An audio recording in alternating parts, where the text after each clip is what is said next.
Leslie is there. Skip Jones. Everybody else, a couple new people popping in. All right.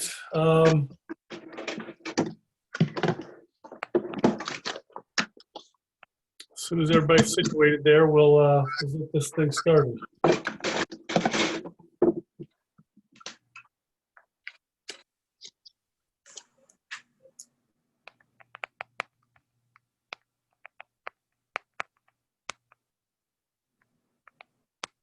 All right. If everybody's set, I will knock on the screen and call this meeting of the Kildare Hills Board of Commissioners to order. It's May 27th, 6 o'clock.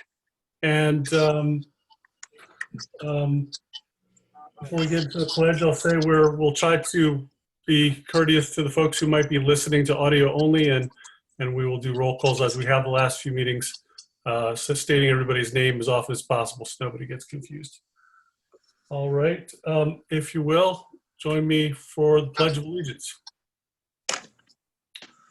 Pledge allegiance to the flag of the United States of America, and to the republic for which it stands, one nation, under God, indivisible, liberty and justice for all. Hopefully that sounds better to everyone else than to us. There we go. I didn't mean to just pop that on you, Michael. Sorry about that. All right. Obviously, lots of folks in our thoughts today and all through this crisis. So if you will, join me for a moment of silence.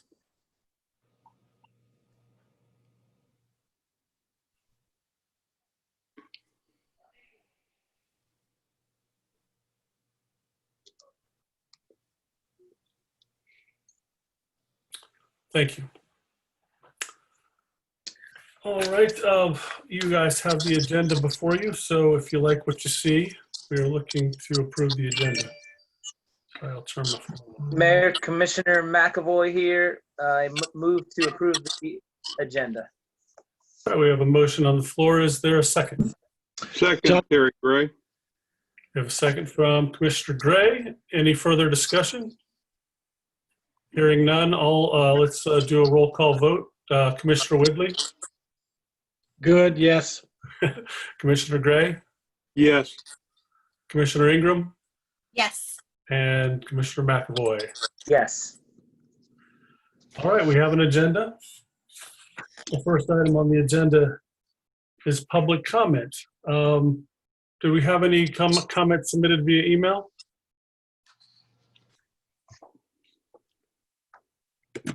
Anybody? Too many pop-ups on my screen. There we go.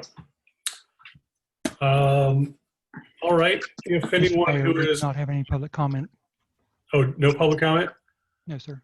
None written. And if the 6 of our attendees had something to say, you can click that little hand raising button if you'd like to say anything for public comment. All right. Seeing none, we will close public comment and don't need to respond to it since there was none. Introductions and presentations. Do we have anything in that category? If not, we will move to old business. We have talked about the flood damage prevention ordinance the last, many meetings probably. And we try to get that out to the public and make sure that they had a chance to look at it. I know the staff has taken some calls and consulted with some folks, but if I'm understanding correctly, that's settled down mostly. Haven't heard anything lately. Is that right? All right. Is there anything we need to go over that we haven't heard already? Not unless you have questions for me. Which I think we have covered it a number of times, and I'm glad to hear that it's going generally smoothly with the public. But we will have a public hearing on this on June 8th. So that's the last call for comments on the new ordinance there. So you've got one more week or so to take a look at it for the public. All right, if that's it for old business, we'll move on to new business. We have a number of items on new business that those who follow what we've been doing the last few months are familiar with. We had public hearings on these at the last meeting a couple weeks ago. But to just generally summarize, there are 4 items that we have discussed at length that we sent to the planning board that was reviewed by them and fine-tuned. And all of these proposed zoning amendments are coming to us with unanimous approval from the planning board. All of them have some variation on the theme of trying to encourage our property owners and developers that have lots on the ocean front to consider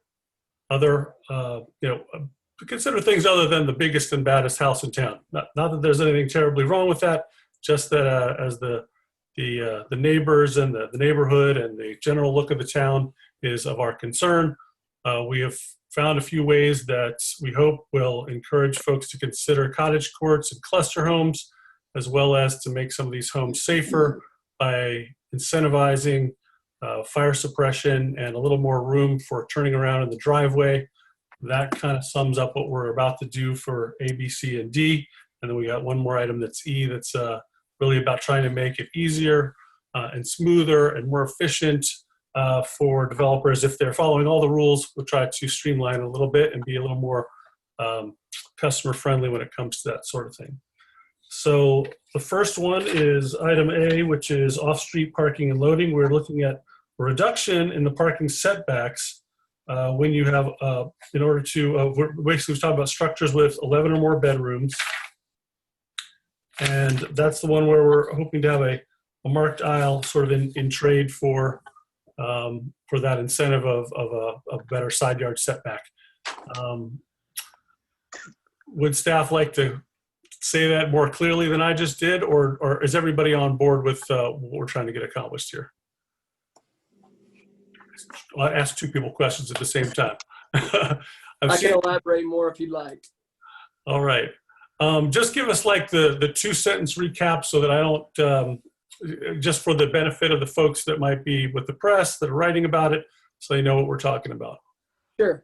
In a nutshell, the zoning amendment will create a new category for homes with 11 bedrooms or greater. It increases the side yard setback, or you have the exception if you have a marked access aisle within 20 feet of the dwelling, you can build to what the setback is today of 5 feet.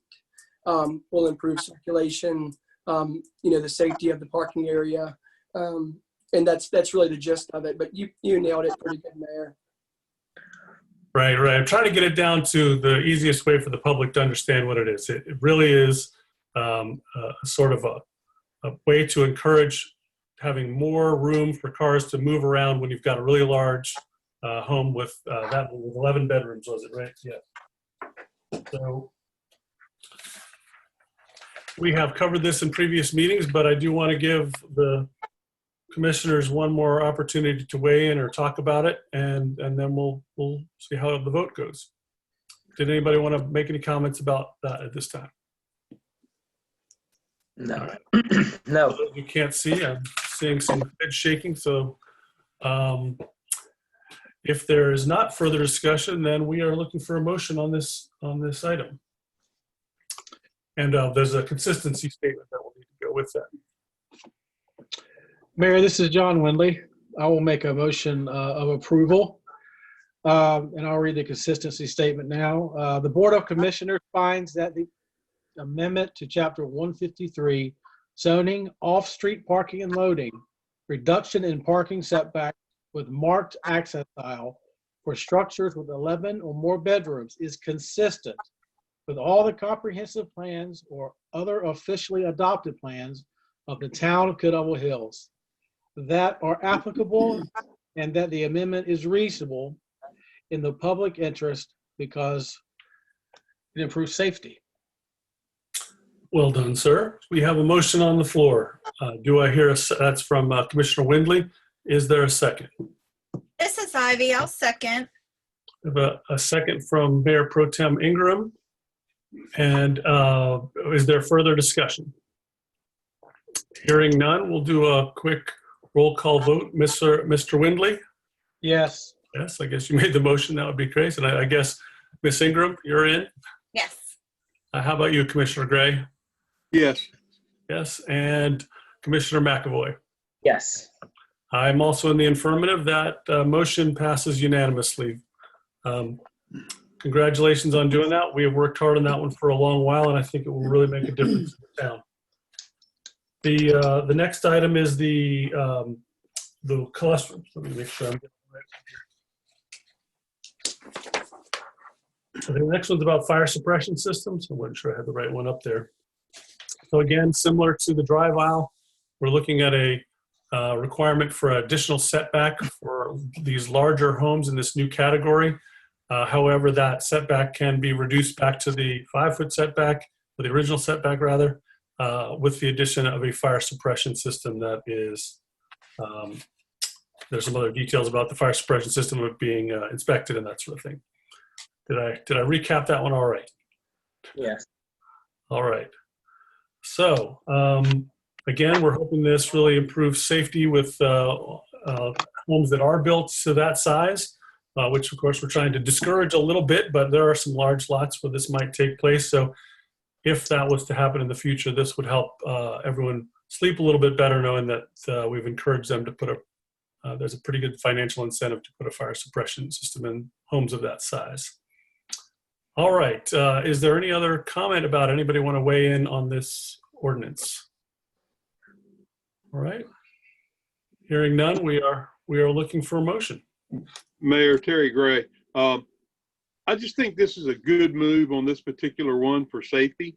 And I think that it's, we've worked pretty hard on it, and staff has done an excellent job putting this together. But I think the safety is the big winner on this. I'm going to take a stab at a motion on it. The Board of Commissioners finds that the amendment to Chapter 153 zoning setbacks in each district, additional 2 feet of side yard setback for single family and duplex dwellings greater than 6,000 square feet, with the exception for fire suppression systems, is consistent with all comprehensive plans or other officially adopted plans of the town of Kildable Hills that are applicable, and that the amendment is reasonable in the public interest and for safety. That would be a motion. I hope I covered everything.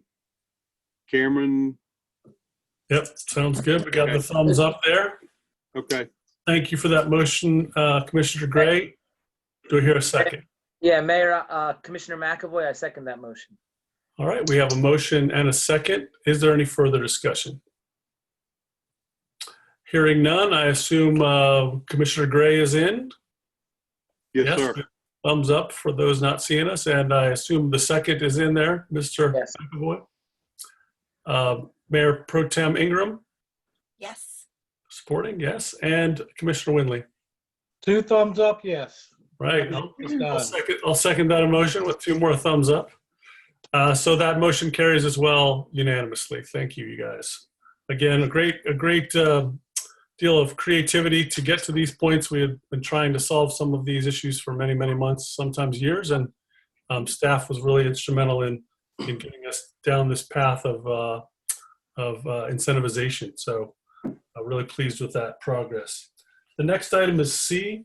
This is the one about landscaping that was taken up by a previous board. We modified it a little bit, but generally speaking, we have landscaping requirements in our town for all commercial buildings that require a certain number and size of plants, usually around the perimeter, and some other details like that for all commercial lots.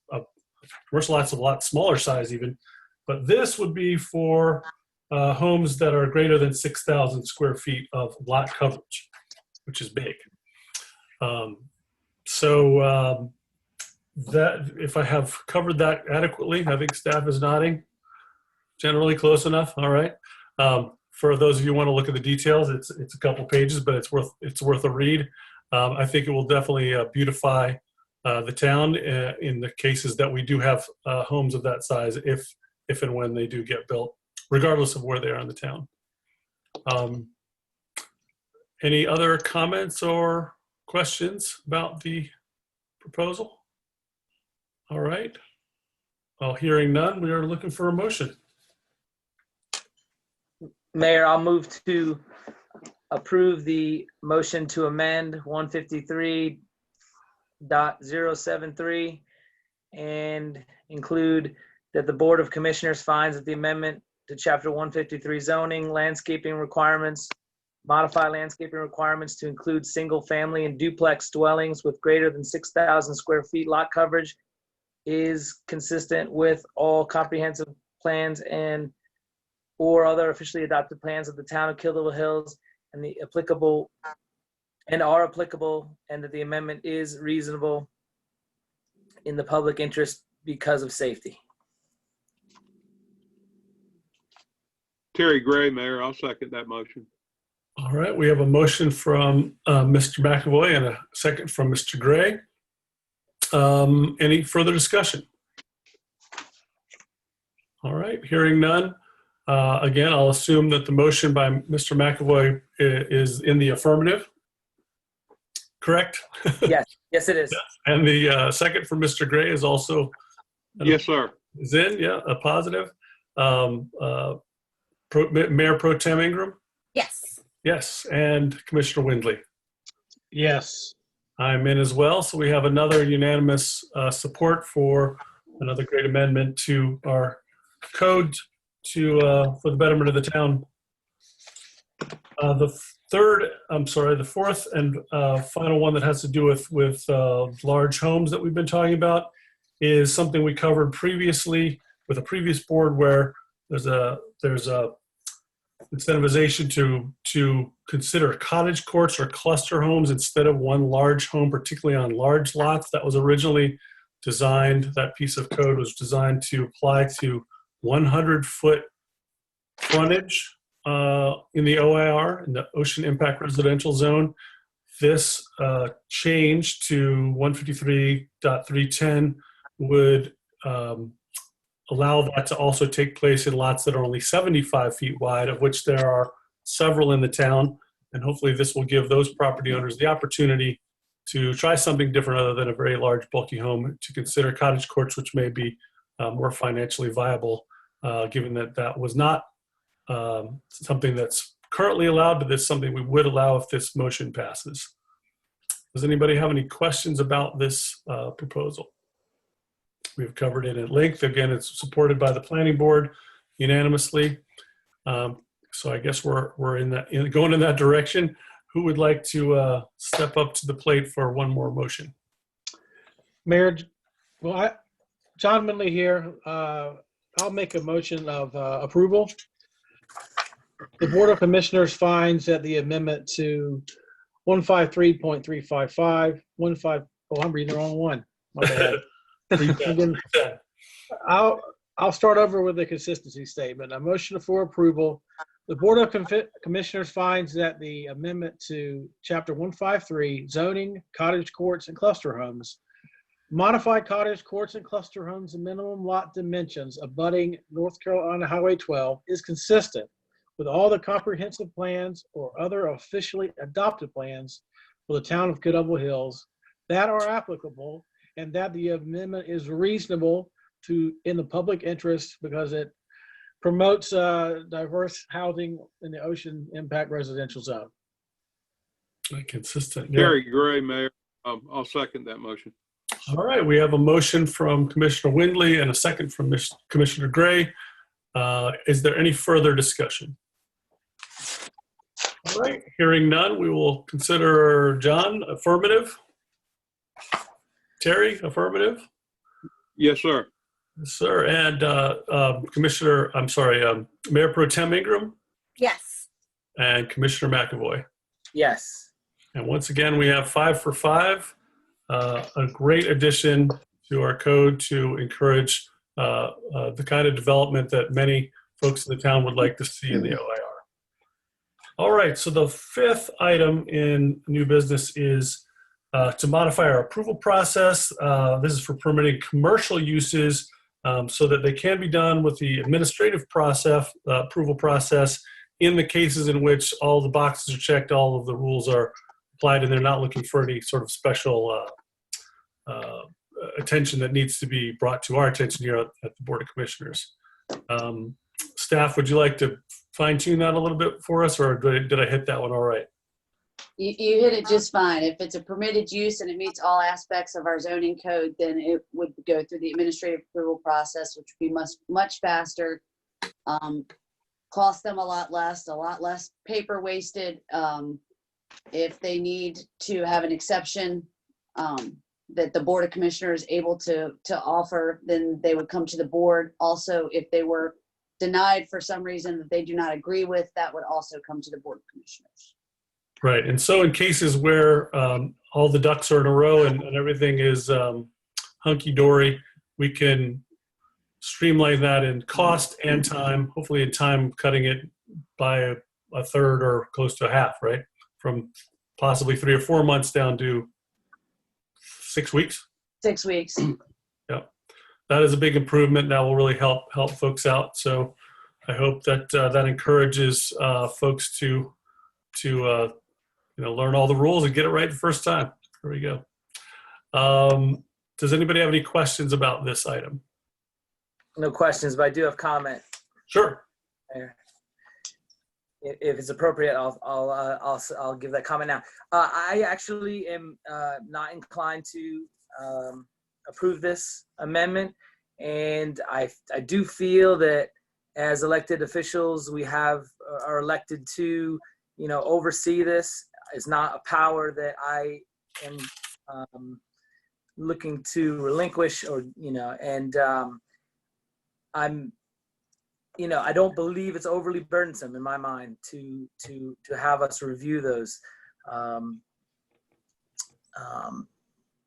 and be involved in the approval process of these commercial uses. And I think it's important as we continue to have change on the commercial properties in our town, as commercial as it is, that we maintain that oversight.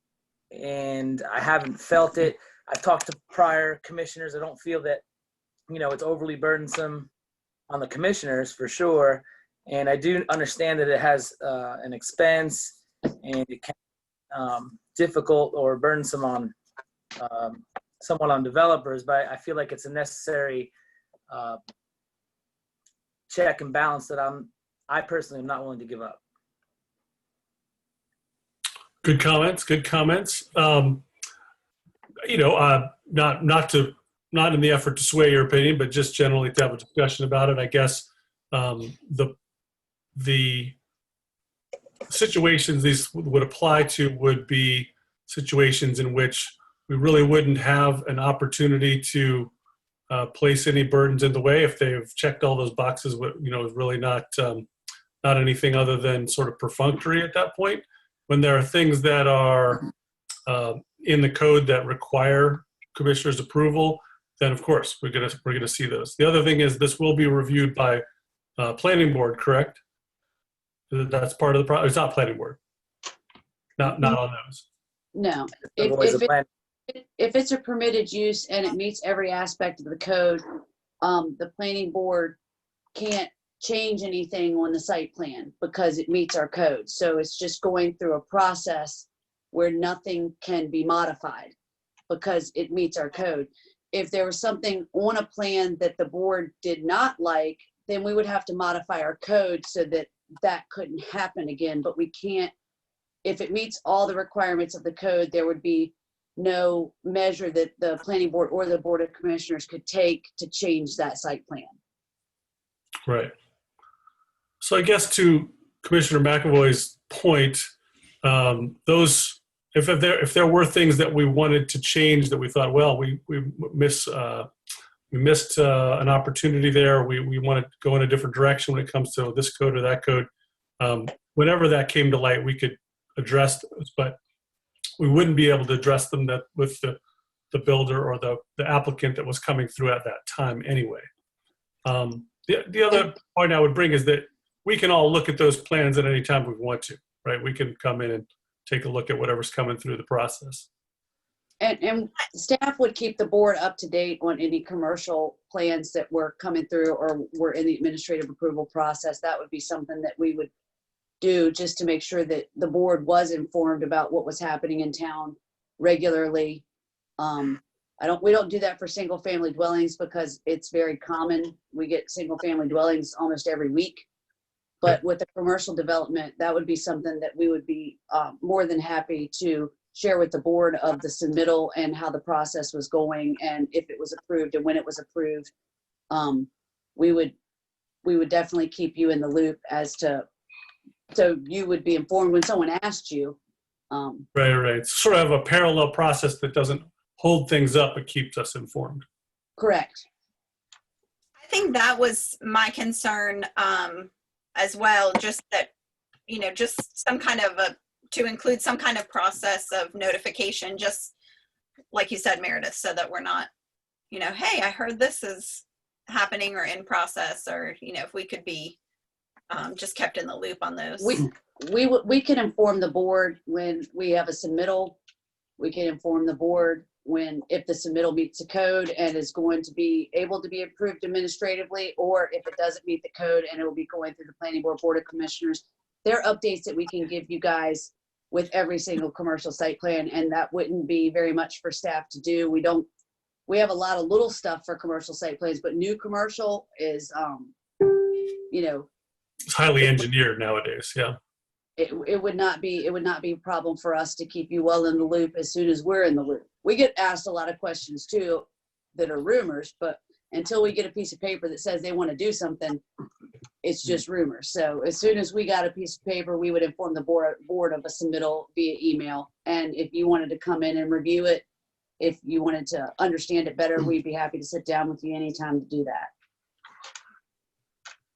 Mayor Terry Gray, I know when we first heard about this, I thought it sounded pretty neat. I was thinking that it was the right thing to do. After thinking about it and seeing a couple of site plans come through, I don't think I could support this either at this time. It may be something that, could be modified to a degree or something, but I couldn't support it at this time either. All right. Anybody else want to weigh in a little bit? John, Ivy? A lot of my concerns have already been expressed. The in the loop part of knowing kind of what the commercial additions to the town would be, and us being informed so we could answer people's questions about it was my initial concern. I really do appreciate the convenience side of it, but at the same time, I do see the other. I am concerned about, when we streamline some of these things so fast, people may not have a chance to really get their. By the time it'll be approved, before they'll even find out about it and have a chance to even share their opinions, where with the traditional process, there's publicity, people can share their concerns and have a better chance to be heard by us. So I'm leaning no on this as well at the time. Like Commissioner Gray said, maybe some modifications, it definitely could be brought back up and find a way to tweak this to, get something out of it. Can I just clarify with planning, again, I think Ben had clarified it earlier, but after hearing Commissioner Windley, I just want to make sure I understand it. This isn't, when they're in this process, they've already met, so it wouldn't be open to any kind of hearing about it regardless, correct? No. Okay. Only conditional uses. go to public Right. hearing. All conditional uses would still come to through the planning board of commissioners by law. Right. We have several parts of our ordinance that say unless otherwise approved by the board of commissioners. One of them is loading zones, which almost every site plan wants to modify the loading zone because it takes up so much room. That would have to come, the whole plan would have to come to the board of commissioners because of the loading zone. But if all requirements are met, regardless of what boards it goes through, it's met the ordinance, and it is it's merely a Right. So it doesn't matter if someone doesn't like it or if someone has something to Yeah. say about it. That doesn't matter.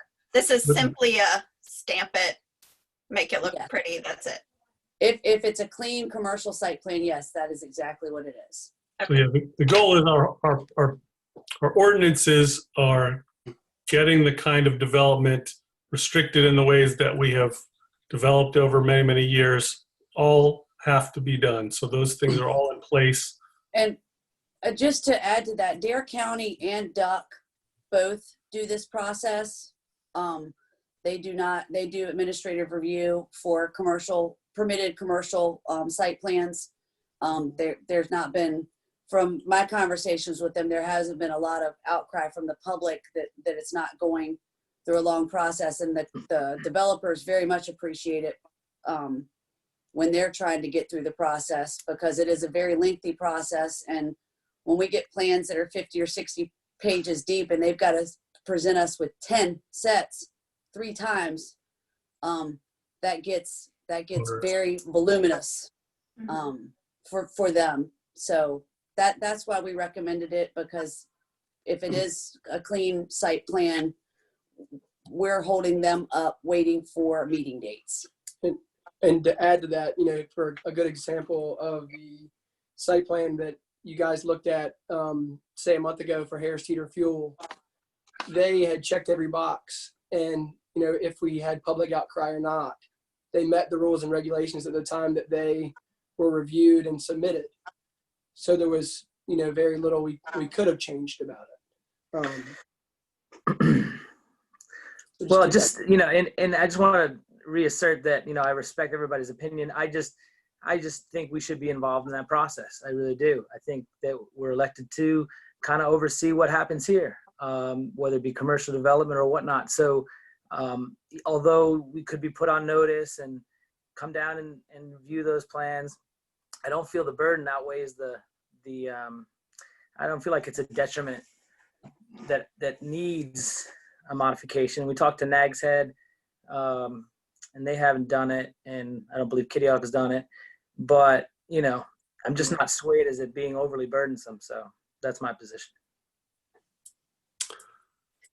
All right, if I'm getting the feeling of the board, I'm falling down there, sorry. I'm getting the feeling that we don't really have a consensus on this. We might be able to pass it 3-2, but I would prefer to get everybody on board if we're going to do something that makes this big of a change. So instead of voting on it, I'd suggest that we table this for a while and give it some more study and thought. And maybe there's some modification that might make it something that we all come together on. I think the idea has a lot of merit. I definitely think Commissioner McAvoy and Commissioner Gray's reluctance there's some foundation to that. I see where they're coming from. So let's, if that's the pleasure of the board, I'd make the motion that we table this. If anybody's for that idea, I'm looking for a second. I'll second that. All right. So that was Mayor Pro Tem Ingram with the second. Any further discussion? Mayor, Yes. excuse me before you vote. Debbie Diaz, the town manager, and I'll Yes. defer to Casey. Casey, don't we need a little bit more than just a table on a public hearing item? Yes, we do. I was forgetting it was a public hearing item. Yeah. Correct. So if we're gonna table it, there's gonna have to be a specific time date set in which you guys want to bring this back. And that has to be within 60 days, if I'm not mistaken. And it can't be modified, or it can be modified? It can't be modified because it had a public Correct. hearing already? Correct. So if it's gonna be substantively modified, we're just gonna have to New hearing. redo the hearing. All right. Let's, if it's the pleasure of the board, let's consider taking this up in say 30 days or this time next month, wherever that next meeting lands. How's that sound, everybody? And Mayor, if I may, just before Yeah. Casey Barnell here again, if again it's going to be an item that comes back, and it would have to be if we're just going to redress it, I would have to recommend denying the motion tonight if we want to make a substantive change to this particular public hearing item. Okay. Casey, this is Meredith. If they were to table it so that they could talk to staff or discuss it further at another meeting as is, would that be the reason to table it? But if they wanted, Yes. if they wanted to bring it back in 30 days with possible modifications, then they could deny it and send it back to the planning board with their proposed modifications, right? Correct. So in other words, and I'm going to say this to make sure that Meredith and I are both tracking here, but if this is something that the commissioners feel as though maybe speaking with staff on, getting a better understanding of, if that would benefit the vote, then yes. Only my point, as Meredith has pointed out, when it comes back in the allotted and frame that the mayor was speaking of, it must remain substantively unchanged. So we'd essentially, yes, be looking at the same thing. Then at that point, if it's the pleasure of the board, it could be denied. Correct. Or approved. Or approved. Yeah, denied or approved. Yeah. If that's where the discussion leads between now and then. And that would be to table it to the June 29th meeting. Thanks for the date, Ms. Tiers.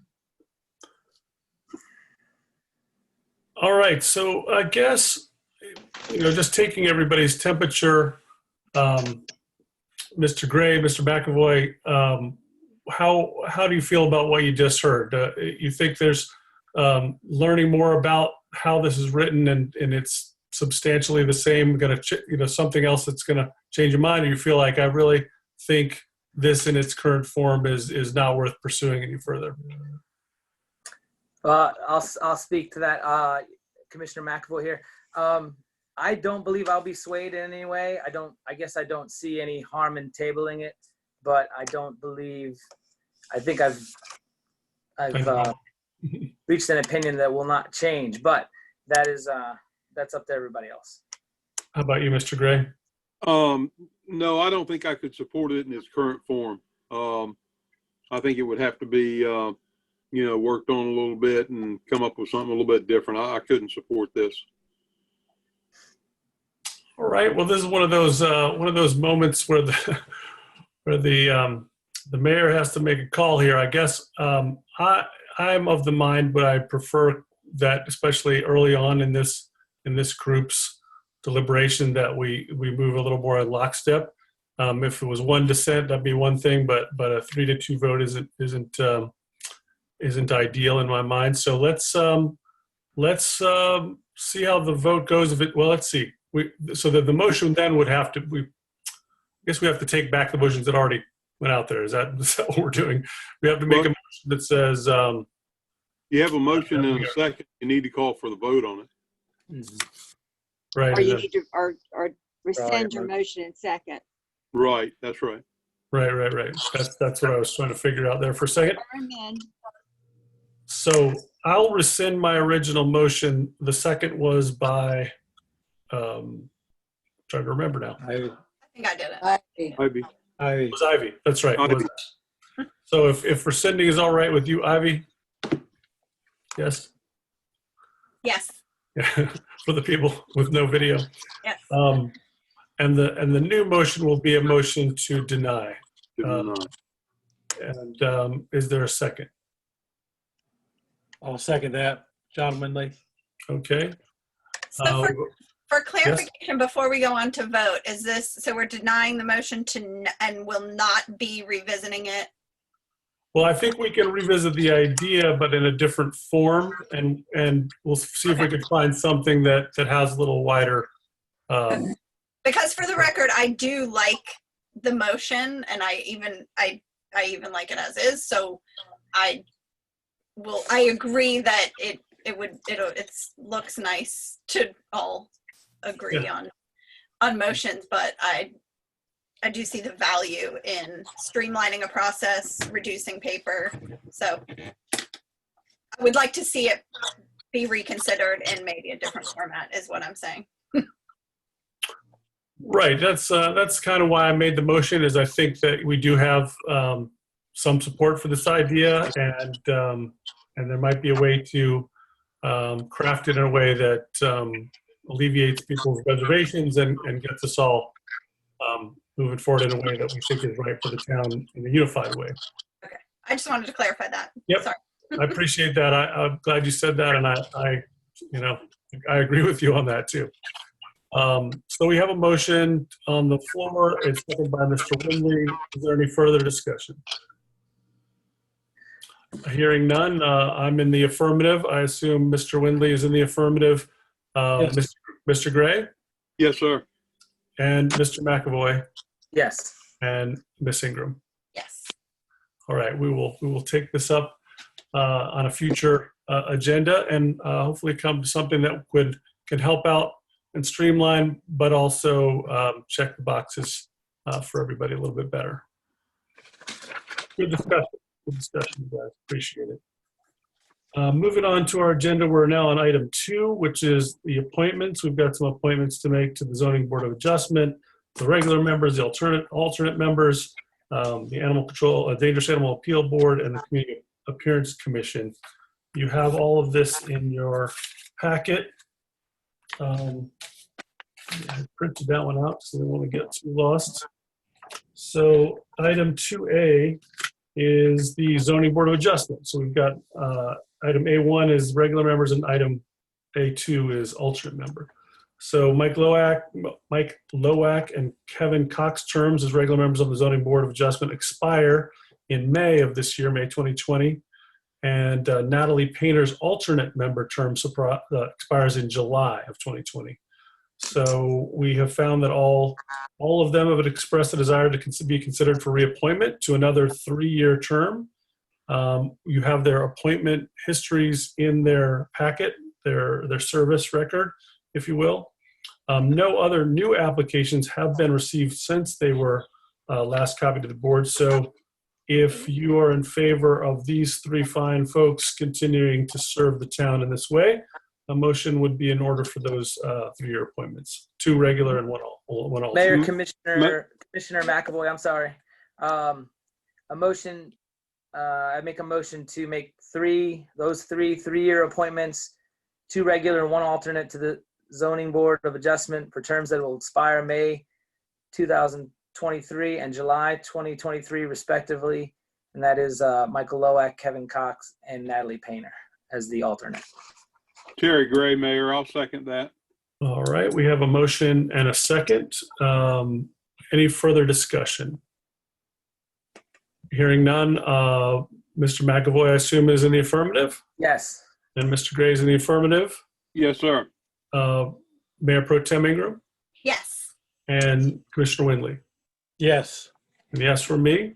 Thank you to these fine folks for continuing to serve. We really appreciate it. The next item is 2B, which is the Dangerous Animal Appeal Board.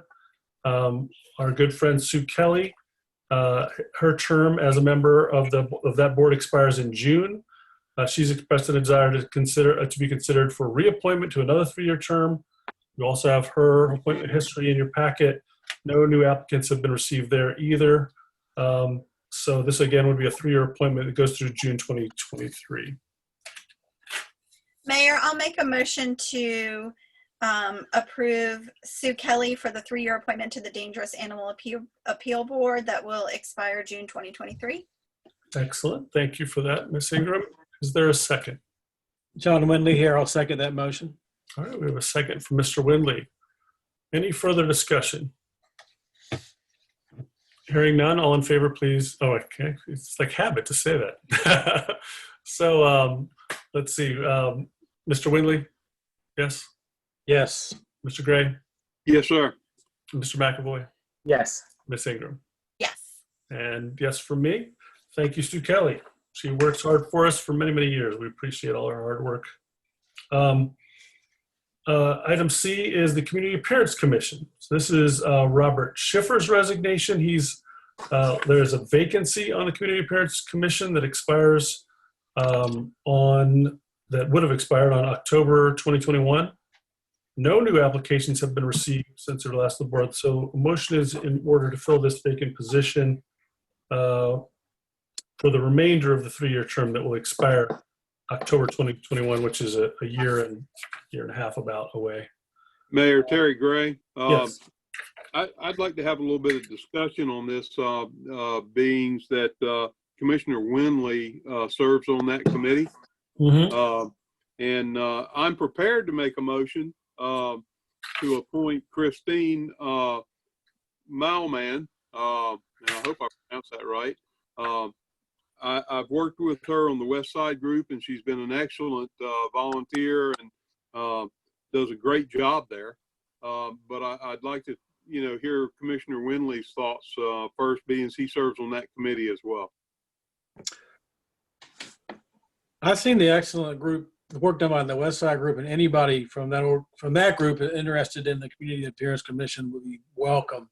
So I fully support that motion and be happy to make a second for it.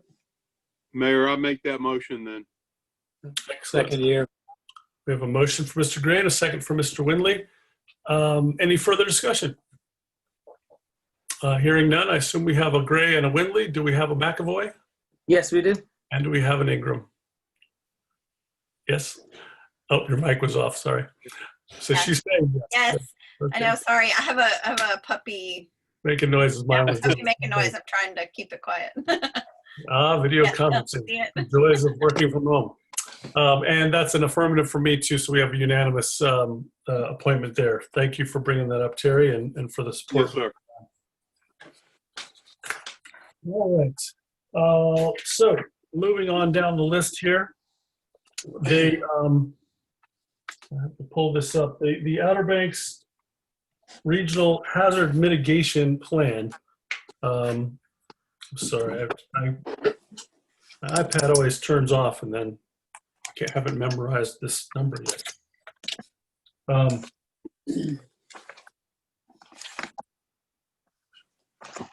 So staff, can you help me out while I get caught up here for a second?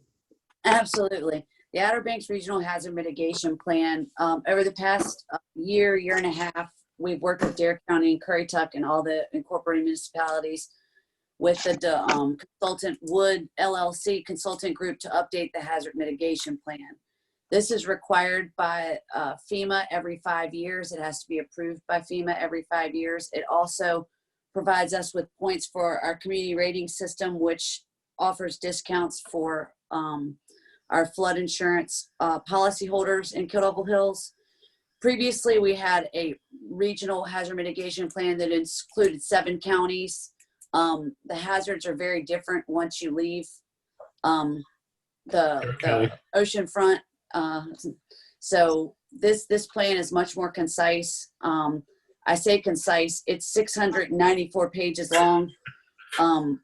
It is available to you in online, but what I did was I took sections out for your convenience, just so you would understand the scope of the plan, the introductions to the hazards that were identified by the group, the planning process and the vision of the plan, which is what is required by FEMA, the risk assessment and methodology for the hazard identification and solution, and then Appendix D of the plan, which is this Killable Hills portion that was done by staff. Our staff and 3 citizens were in the stakeholder group, being Doug Steins, Mike Osteen, and Skip Jones. They did a great job. They made it to every single meeting for about 2.5 hours long each. And they did an excellent job. They had great input. And with that, we would need to adopt the resolution for the regional hazard mitigation plan. Once all municipalities have done that, it will be sent with each municipality and the counties, 2 counties resolutions for adoption to FEMA for final approval, and then we will be in compliance. And just to remind you, if you aren't in compliance, you lose your federal assistance in the event of a natural disaster in our area. That being said, staff would obviously recommend that we adopt the resolution for the Outer Banks Regional Hazard Mitigation Plan. And just for a point of information, has this come before other town boards already? Are we ahead or behind or We are in the middle. in the middle? The county has approved it. I believe Duck approved it at their last meeting. And then it's on the agenda for the other commissioners for this month's meeting. So that we're I'm not sure about Curry Tuck. They may or may not be done. Gotcha. Right. Yeah, I have tried to read chunks of this, and it's tough reading sometimes. But it's bureaucrats, Very but it's very detailed, and they've definitely thought through a whole lot of stuff. And Earthquakes, Drew Pearson's with the county emergency. emergency management. He was the lead for the entire plan. He's a pro. Along with Curry Tuck's emergency management coordinator. And they thought of things that I could never even have dreamed of. So, Yeah, they live, eat, and breathe emergencies. So yeah, think about that stuff. they got into the cyber, and they even about a year ago brought up pandemic. I don't know if they've got a crystal ball, but pretty impressive stuff. Yeah, they think about these things. So yeah, it's a pretty impressive document, and you see that there's that whereas, and then we've got be it resolved that we adopt the plan and take official action that may be reasonably necessary to carry out the proposed actions in the plan. So it's good to be a little bit familiar with these things and not just dust it off when emergency comes up.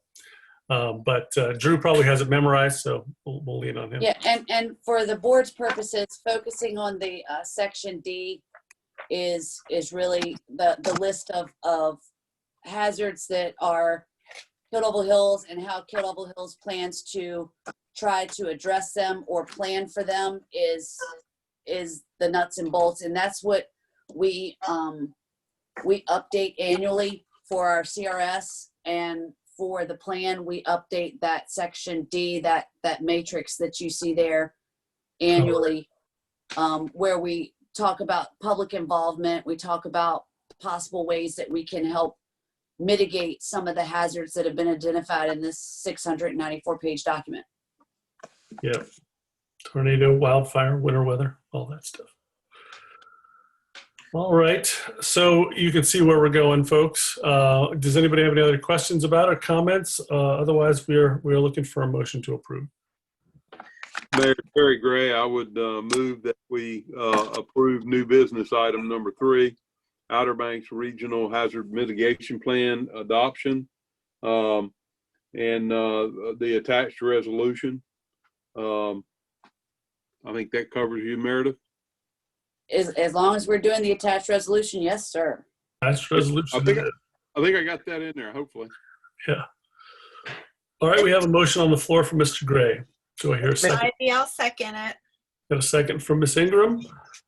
Any further discussion? All right. So we have approval from Mr. Gray. Yes. See a thumbs up. We have Ms. Ingram in with the second. Mr. Winley, how do you feel? Yes. Yes. Mr. McAvoy. Yes. Yes, and the mayor is in as well. We have another unanimous vote for this. We got that going for you. All right, sounds good. Next item on our list is item 4, LED accent lighting. This is kind of a discussion we wanted to move forward with. I know that I have some familiarity with the history of how we got here. You had some information about that in the packet. I know that Meredith has been around long enough to have seen a lot of these things take place and what it looked like in the town beforehand, before we had some of these rules. It all kind of got started with neon way back in the day, didn't it? It did. I don't know if that was a compliment or not. Yes, that's a compliment to say that you are knowledgeable in your field. That's what I'm saying. Forget the word time. There's no time. It's just knowledge. It originally started with neon because that was the technology of the time. We did recognize the technology of LCD and LED lights in 2012. That came from the board. There was some signage put in Curry Tuck and also in Kitty Hawk that used LCD screens. Screens. Mm. And then the LED lights we were getting, when they were installed a couple of places, we were getting continuous complaints about the brightness. So we tried to address that, while also keeping in mind that the LED lights are energy efficient. They're better for the environment. So the consensus or the motion of the board at the time was to allow LEDs for internal lighting in signs and for direct illumination of freestanding signs, such as wooden signs or something like that that use spotlights. And the notion of strings of lights in any fashion has been long prohibited by our code because the appearance that they portray to the town was not ideal by previous boards. They didn't want that look. They wanted the dark sky,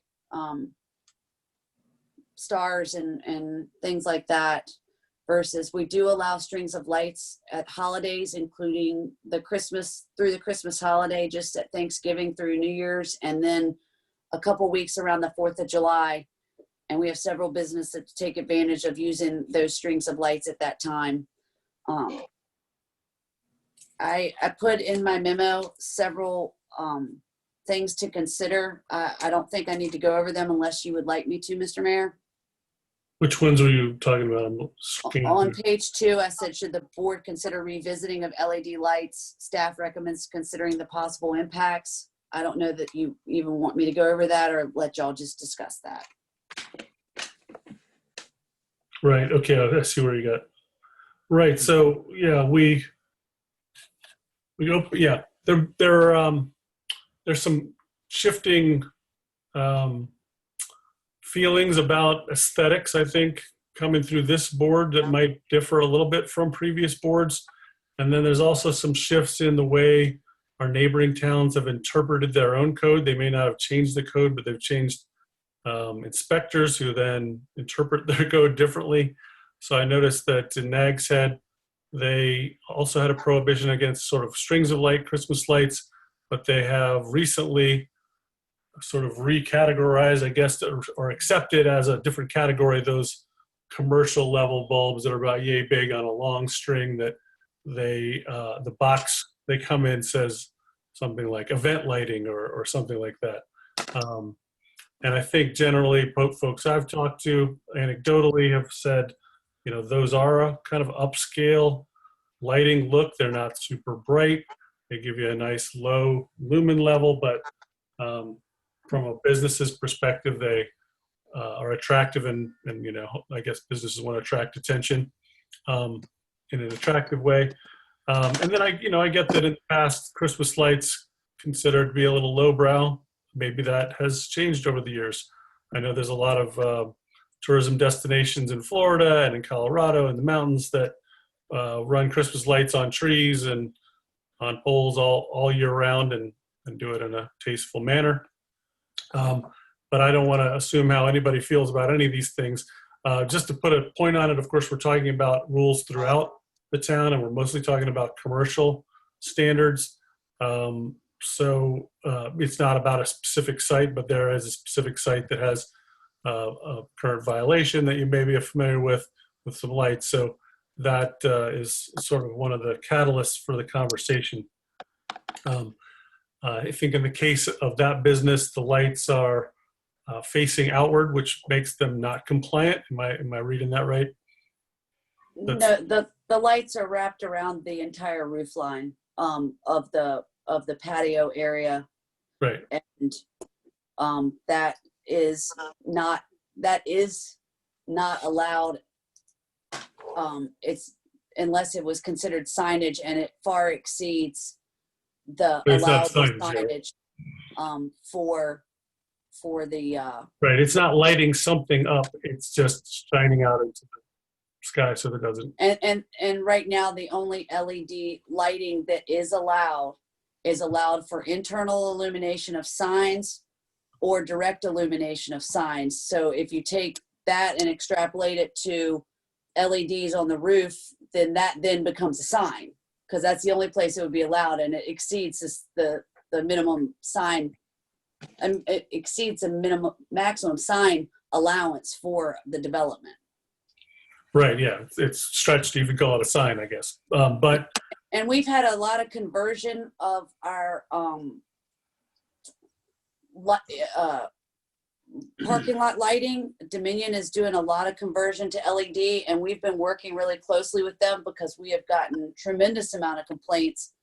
Again, we want the low energy, long life that a LED provides, but its spectrum is much, much different than your gas tubing or even your gas argon vapor lighting or whatever it is. Metal halide. metal halide or yeah, And orange ones on the we have struggled very much and met with Dominion multiple times on multiple sites about their lighting and gotten them to reduce the lumen fixture on their replacements so that they are not as bright.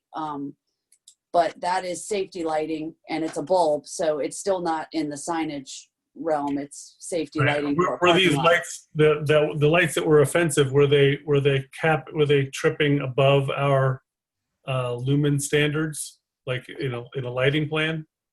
Yes. You would think that a company that does that for a living would be a little smarter about that.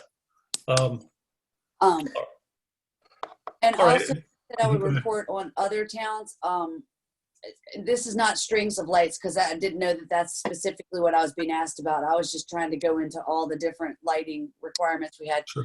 But LED lighting is also not allowed in the town of Duck. And none of the other towns got back with me. But I looked at Nags Head's ordinance, and Nags Head does not allow LED lights for accent lighting. Right, and in the case of Roosters, that was one of those buildings that used to have neon on it, and they found a workaround that basically made a small chase that's internally lit, so it follows the internally lit. Is that correct? It's an existing nonconformity at that Oh, it is. location. They Okay. never got rid of that light when it went from the Golden Corral, the original Golden Corral. Was it? That was always Western Sizzling. No, Yeah. it was always Western Sizzling. I'm not sure if that one was Western Steer before it was Western Sizzling, but anywho, it had the red tubing when it was constructed, and as they changed businesses, they never lost it, and they went through the nonconformities worksheet, and that was something they were able to hang on to with their points. So it's an existing nonconformity in town. Okay, so it's a nonconformity because it is on a roof line, and it actually says that in the code, no roof line. It says no neon. It is shows neon. tubing. Well, the And neon tubing is inside that chase. Is that what it is? It's not. It's not used- LED in there. I'm not sure what he's got inside that chase anymore, but it used to be. Okay, I just assumed they'd switched it to LED, but I don't know for They sure. very well may have. That wouldn't be something that they probably have to come talk to us about. Right, different. Because it's that lit lighting on the roof line's not allowed by our code. It would be considered signage. Gotcha. So that being said, they are an existing nonconformity because it was there in the 80s before the ordinance was adopted. Right. So I had misunderstood that because I was thinking that in the case of the accent lighting or whatever you want to call it, the blue, that if it was done the way Roosters does it, it would be allowable. But that's just a So nice. they had Roosters, the Western Sizzler had exposed neon, Right. just a tube. Mhm. And a previous director negotiated the boxing in to make it more conforming Right. Okay. when it switched businesses. So And they sort did, of an and they did the, interpretation at the time kind of thing, not that it's changed. no, sir. It was there, Gotcha. That was tried to do better. in the 90s somewhere, way back. Yes, sir. All right, so I've run my mouth too much, but I know that this came that we've had one-on-one discussions. People have had different thoughts here and there, and want to get a lot of that out on the table to see if there's some interest in the group to move in a different direction, considering these rules that you've read. You got them all there on in your packet. Whether there's a move for more freedom for decorative lighting, or conversely, I think there's a lot of support for dark skies and trying to keep decorative lighting to a minimum. We're kind of tugged in both directions, being sensitive to the animals and the viewscape of the stars in the night sky, but also that we're kind of the commercial hub of the Outer Banks that has miles and miles of unspoiled beaches and other places we don't want to. I think we do have pretty good protections to keep the light from being too bright. There's already code that says you can't glare off your site or even close to your property lines over a certain lumen, correct? So those protections are in place, just to put that out there. But let me open the floor to folks who want to weigh in on sort of any direction we might want to change, or are we happy with the code as it's written? Mayor Terry Gray. I think we need to revisit this, the ordinance. I've been to the site that we're talking about and looked at what's there. It's not overpowering. It's not. It doesn't go past. It doesn't emit any light past the site itself. It's merely white LED lights in a blue tubing that accent the fascia board of the building. I think we need to rewrite our ordinance on this. I think we need to look at it pretty closely, and I would think that staff could come up with some recommendations that would possibly allow something like on this particular site. And again, I know, there's a lot of other businesses that can't do this, but there is one particular site that brought this to light.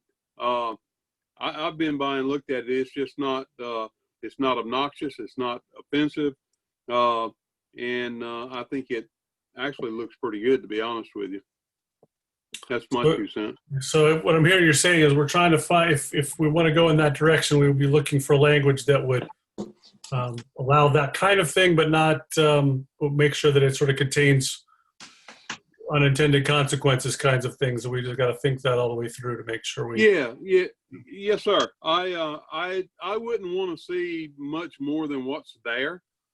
I think a 2-string accent lighting on the fascia, LED. I don't know what the output of it is or anything like that. I'm a layman. I don't know much about lighting, but I know what I saw doesn't look bad. I've done a number of lighting plans, and so I've used those companies that calculate all that stuff. And I'll tell you, just eyeballing it, that the level of light coming out of those things probably doesn't make a 0.01 at the ground right in front of it. It's not, you're right. It's the way they calculate these in lumens or whatever, Kelvin, right. all that sort of thing, is very low. And if we did write something that would allow it, I think we should keep it low, because you wouldn't want those lights to be bright enough to, drive a car with shooting out the side of the fascia, right? So that's no, sir. I wouldn't want it much more than what he has there. Right. And you wouldn't have a problem if that kind of blue light was on 50 buildings in the town. That wouldn't bother you. No, I think it just accents the building itself, and it was not offensive to me at all. All right, let's go around the room a little bit more here. Commissioner McAvoy, how do you feel about lighting rules these days? Yeah, we definitely need to be very careful whatever we do, because it certainly can be abused, and there's definitely a good reason to limit the lighting here on the Outer Banks, and certainly in our town, which is already congested in the commercial district there. So I also agree that those lights at the place in question are not offensive or extraordinary. If something was to be modified, if this was to be modified and revisited, and honestly, it should be, I think, based on the technology and the change since the 90s. But if we could modify it and tailor it narrowly, very narrowly, then I think we could come up with something that would, allow for the businesses to feature themselves a little bit more, use LED lightings, saving benefit plans, the cost savings that come with it, and not at the same time, get, that tacky look that we don't want, Right. And let's be honest, I think we know that when we see it, Aesthetics are very hard to regulate, for sure. Yeah, and we can see it. You can see it when Can't do that. you can We see it can't right away. regulate In my opinion, aesthetics, when right? it really when it's done incorrectly, I think you can.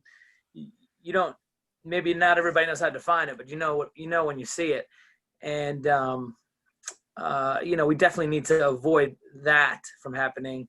But if it can be done tastefully, I think there's no reason why inside a light or illuminating an outdoor light should be arbitrarily allowed, but some highlighting on the building itself could be allowed. I don't like framing the whole building in lights. That really can't happen in my opinion. But anyway, I think we can definitely address this and at the same time be tactful about it. Right. I can practically read Meredith's mind. She's radiating that it can't be about aesthetics. It really does have to be about safety and lighting and that sort of thing. Right. It's either well, in or Say again? Well, I'll talk about safety if you'd like. I mean, safety, I don't think it's creating a safety concern, but that's my lay opinion as well. But no. I mean, if you allow it, you can't dictate how they use it. It's either allowed or it's not allowed. And whether you think this person did it well and this person didn't, so I that is understand. not something that can be tailored. You can't. I do understand that. I do. I'm not saying that. I do understand that, but you can tailor certain things. Because the current code says something about roof lines, so you could say these things are out. Of course, I'm not saying an arbitrary measure be out there. It has to be very specific and very tightly drafted. I don't know. Maybe it can't happen. Maybe you're right. I don't know, but I'm not obviously saying it's a point of view. I understand that it's a measurable thing. Right. Folks, Yeah. I think if you have a ordinance that specifies 2 lines within a certain distance of the bottom of the fascia of a building, I think that's what it's going to allow.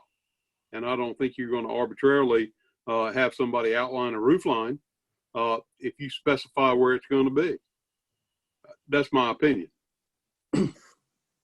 For example, when we had the Marriott come in a couple years ago, they wanted to do the exact same along the very top of the Marriott. Now they have some can lighting and very light accent lighting that was permitted by ordinance, but it's far different than if, let's say, what's on that site was on what the Marriott is, 50 feet in the air. Yeah, the Marriott wanted to put the accent lighting around the top so that people could see them from US 158.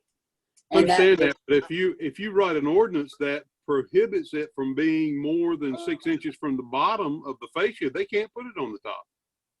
Their facial, yeah, Their fascia is 50 feet up, though. Yeah, Yeah. they're a flat roof. Their fascia is that's the top.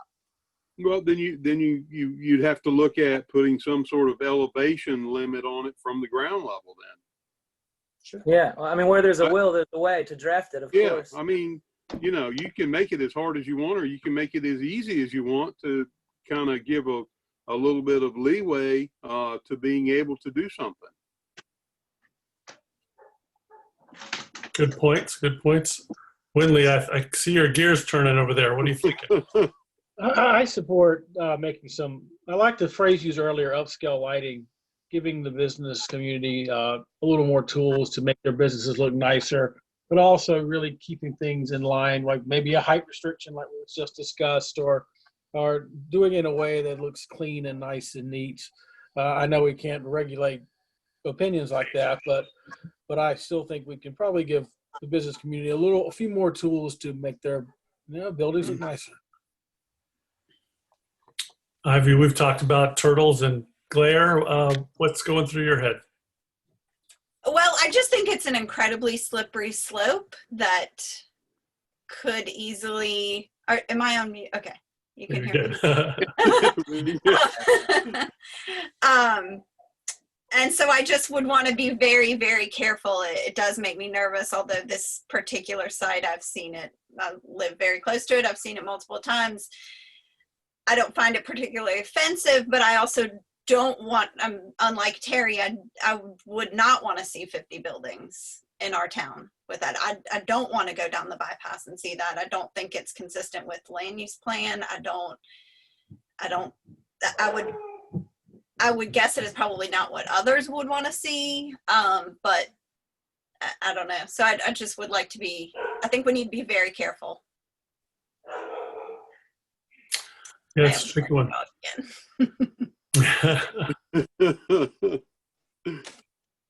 So, once again, I don't think we have strong direction for staff here, but we have an inkling of an idea. Trying to figure the best way forward from here.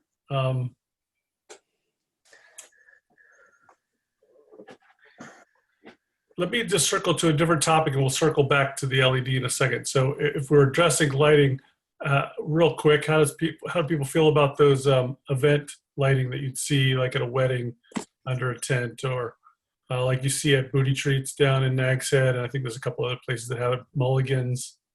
Country Deli. Country Deli has them. They look really nice at Country Deli. Is that something we wouldn't mind seeing in the town that would help our 52 restaurants or retailers who wanted to have a little outdoor seating space? Mr. Mayor, Mr. Mayor, Yeah. our computer we froze. lost.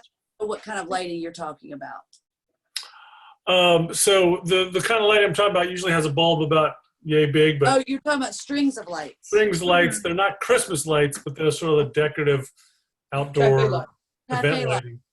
Cafe lighting. Cafe lights. Yeah, That's what they're called. that's a good description. Cafe Cafe light. light, yeah. We would see them on like streets that have outdoor dining or in a patio or stuff like that. Yeah, like Country Deli or there you go. Very nice. Yeah. I don't have a problem with that. We often have lots of requests for those. Right.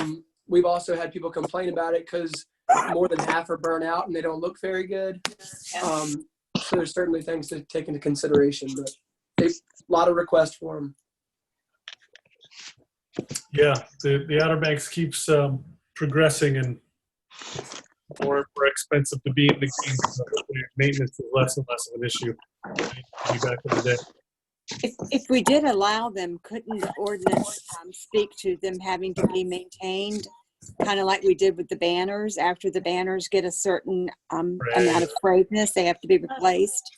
Yeah. Flags. The flags, yes, ma'am. We Yeah. could. Mhm. That's a good point. Yeah, have a maintenance part of that.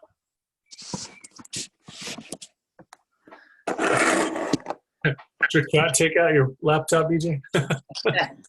Yeah, no, I'm getting dangerous low in battery, I think. So Oh, gotcha. Had to plug it in. I see. I Gotcha. moved that. Yeah. All right. So it sounds like nobody has a big objection to that maybe being in this conversation. No. Yeah, everybody sounds good.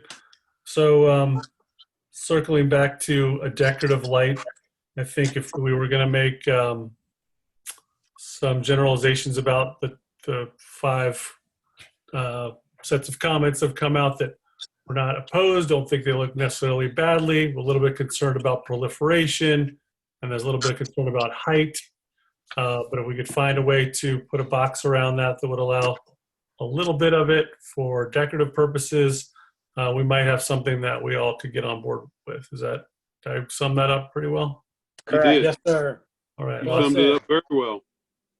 All right. So That TV exposure's done well for you. there you go. Staff, how are you feeling about that? Does that feel like enough direction to get a little something together for next meeting? Sure. Yeah, I think so. Super. Well, that was a very productive conversation. You know, times Yes, change. sir. And these things are worth revisiting from time to time. You know, you might get your thinking cap on what else we do want to see, so we can encourage that sort of thing. Mr. Mayor, if I may, as opposed to saying the next meeting, if we may say A future meeting. a future meeting, because we meet again That on would the be 8th great. of June. The packet goes out next week. Right. Let's not worry about the next meeting because, yeah, we've got a lot to do there. We got the public hearing, and then we got to pick a date to reconvene that meeting. Yes, sir. Let's go a Thank couple you. meetings down. Yeah. But we'll bring that up down the road a little bit. Sounds good. All right. Unless anybody wanted to take that a little further, we'll move on. The town manager has a recommended budget in a very challenging year to talk about budgets. The future has a lot of uncertainty in it. But I'll give it to you, Ms. Diaz. Yes, sir. You all should receive that this afternoon. It was delivered. This evening, we're basically requesting that you set the budget public hearing for Monday, June the 8th at 6 p.m. We've also discussed quite a bit about the flood ordinance that's going to have the public hearing that same evening, and the fact that you will have to wait 24 hours before you can vote on the flood ordinance, but we do have a deadline period that is before our next meeting. That is the reconvene meeting that the mayor alluded to. What I'd like to propose to the board is at that reconvene meeting, we hold our budget workshop to go over the budget with you line by line and answer any questions or concerns that you may have, either myself, the finance director, or the department head that it's speaking to. So this evening, as you see, those two bullets in my memo are what we're asking for you to do, as also in setting that recessed meeting. Right, and we had talked about dates. Do we want to do that now, or is that what you're suggesting? Or Yes, sir. I would very much appreciate if you could do that now. The dates that are that we're looking at is no sooner than the 10th of June and no later than the 17th of June. So you've got a very small window, and that's why I would like to go ahead and get that locked in. all right, so I have all of those dates free. So a couple of you mentioned things that are out. What are the ones that are out? Thursdays are bad for me, Mayor. So take out the 11th. Is the 10th? Is the 10th of an available date? 10th was the first option, right? Yes, sir. Anybody else have a problem with the 10th? No. Any day except Friday is good for me. Yeah, you got a free schedule. Yeah, we're jealous. We get it. The 10th. Congratulations. Actually, that's official today. You're with the state. You're not actually retired until you cash that first check. I did that today. All right, congratulations. Congratulations. Thank you. Where's dinner, Mayor? Yeah. There. So June 10th, Wednesday, June 10th. That works Yes. for me. I think it works for everybody, yeah? Yes. I'm gonna put it in my calendar. Good with me. 6 Okay, o'clock, and is just- that what time? 6 o'clock. Yes. That works as well. All right, I've got it in there. Okay, so all of that would need to be in your motion. Okay. I'll be happy to state the motion if you'd like. Sure, why don't you state it, we'll say so moved. There you go. To schedule the recommended budget public hearing for Monday, June 8th, 2020 at 6 p.m. Schedule the recessed meeting of the June 8th meeting for Wednesday, June 10th at 6 p.m. Gotcha. So So moved. there it is. There's a motion for Mr. Gray. That was I'll make a awesome. second. I have a second for Mr. Windley. Was there any further discussion? Hearing none, we've got an affirmative for Mr. Gray and Mr. Windley. Ms. Ingram, Yes. Mr. McAvoy, Yes. and yes, we've got a meeting planned. Thank you so much. Thank you. Very good. Very good. Thank you, Madam Town Manager. Yes, sir. All right. Looking forward to digging into that budget between now and then. I haven't had much chance to look at it today yet. No, and we recognize that. But please, if any of you have any questions of any of us, myself, Beverly, or any of the department heads between now and then, please do contact us. We'd love to sit down and talk to you and go over it. Yes. I know it's a tough year to do this, and I'm sure I'll be giving you a call at some point. And the rest of you as well, if you like. Picking back up, let's see. Oh, so I guess we're at committee reports. Anybody had a committee meeting lately? None here, Mayor. West Side's kind of on hiatus for a little bit. Yeah, we need to get back to it though. But Yeah, we're coming back around. yeah, we haven't done anything. Yeah, it's still good to have a plan, even if we're not sure where the money's coming from just yet. That's right. Yeah. All right, then. Good work. Commissioner's agenda. I don't know if everybody else's cubes are the same, but I've got John Windley in the top left. Do you want to go ahead and go first? Not much to report. I had a very pleasant meeting with Ms. Diaz yesterday. Answered a lot of my questions. You all may recall I sent a couple emails out about some questions about, I guess, budget-related issues, and she answered a lot of those, and we may, bring that up at our budget workshop. But just thank you, Debbie, for always being available and very helpful. My Super. pleasure. Thank you. All right, Mr. Retiree, what say ye? Mayor, I do have one thing I want to bring up. I had the distinct honor and pleasure of meeting Mr. Clay King, who's a resident of our town. He's a veteran. He just turned 93. He was in the Navy in World War II, and he also served in the Korean War. This fellow was actually at Tokyo Bay when the Japanese surrendered, which I thought was, it just kind of set me back. That's awesome. Yeah. And, wow. Yeah, we were able to get a motorcycle ride together to play tribute to him. We had the Patriot Guard riders came in from Virginia and from Coinjock. I wanted to express my appreciation and gratitude to the police department for traffic control for us. And the fire department stood by as well. He was really moved by the 28 motorcycles and all the people that came by. So it was indeed an honor for me and a privilege. And I just wanted to say congratulations to him.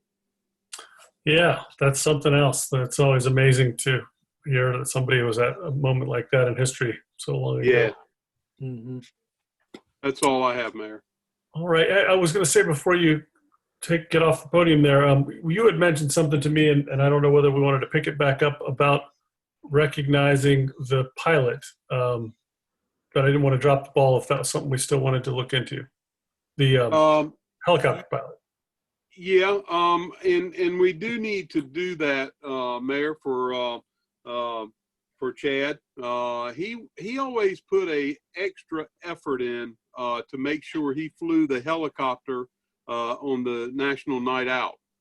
And I know a couple of the times that I was there, he came out and he told me, he said, "You see me land in that little tight spot over there?" And he was a great guy. Unfortunately, he passed away, and he will be greatly missed. He was John. What was he? The flight manager, whatever you call it, for Dare County. I know he was the head of that department. Yes, sir. Yeah. I'm not sure the exact term, but like the chief pilot or something along those lines. But Chad touched a lot of people. very well liked. And many of you, if you didn't see it, you probably definitely heard the procession for him a couple weeks ago when it came down 158 to Mania, where they flew the helicopter right alongside the ambulance that carried his remains. Very, very moving, I guess, ceremony for him. Really was special. And Heard that. Mayor, if you don't mind, I'd like to get with maybe Debbie and give them the particulars on the pilot, and maybe get them to do a resolution, a mayor's resolution for a future meeting. If that's okay with you, I'll get the information to her. I thought that was a great idea. Yeah, if we could do something like that, I think that would be a nice thing to do for his family. Yeah, thank you, sir. Appreciate that. It was a good idea. Thanks for bringing it to us. Miss Ingram? Looks like it's getting darker in your room there. I know. I have LED lights.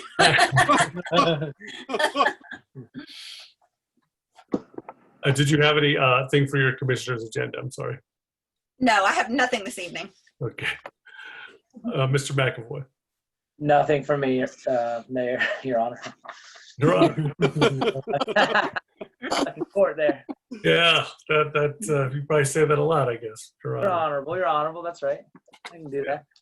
I'll take it. That's weird. I can't say that's not weird. Ms. Diaz, is there something I'm supposed to remember right now that I've forgotten, or what? Are we going to mayor's agenda? Yes.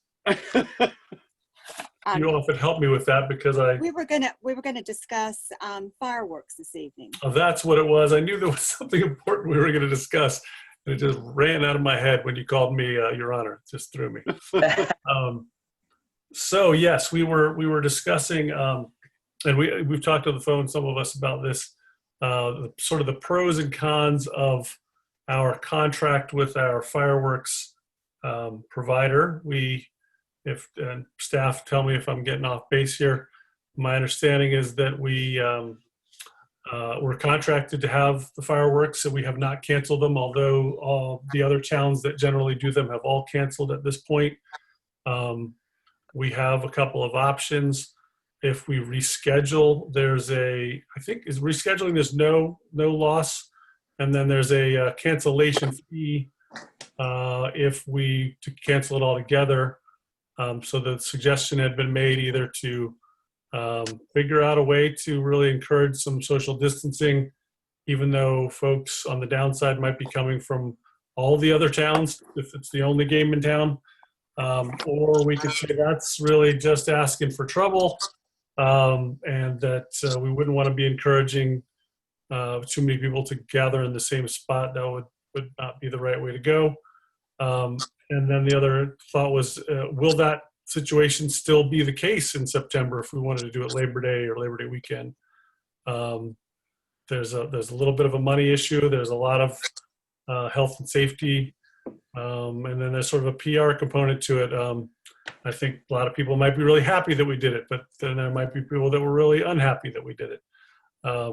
So we're trying to figure out what the best way forward is with the contract, with celebrating the obvious important holiday, and doing it all in the crazy world of COVID-19. I've heard folks in this group on all sides, but I don't know where we land on this. So anybody want to jump in first? Mayor, can we have a little bit of clarification on the contract? Just maybe so we can go over. I know that the cancellation fee is $7,000 something. okay.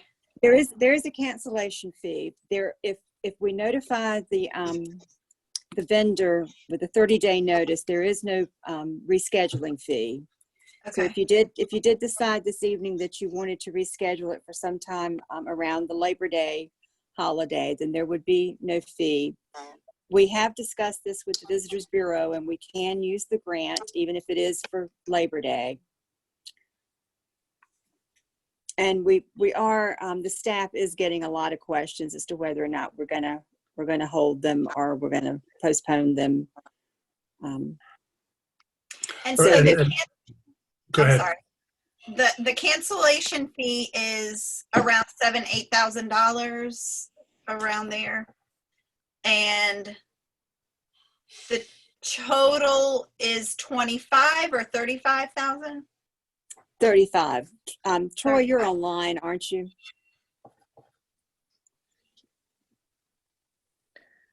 He has his hand raised. I think Yeah.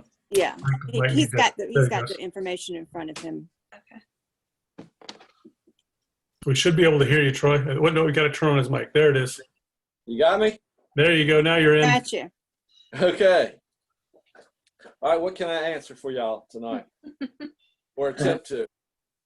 We're going through the fireworks and getting down to the numbers. The cancellation fee.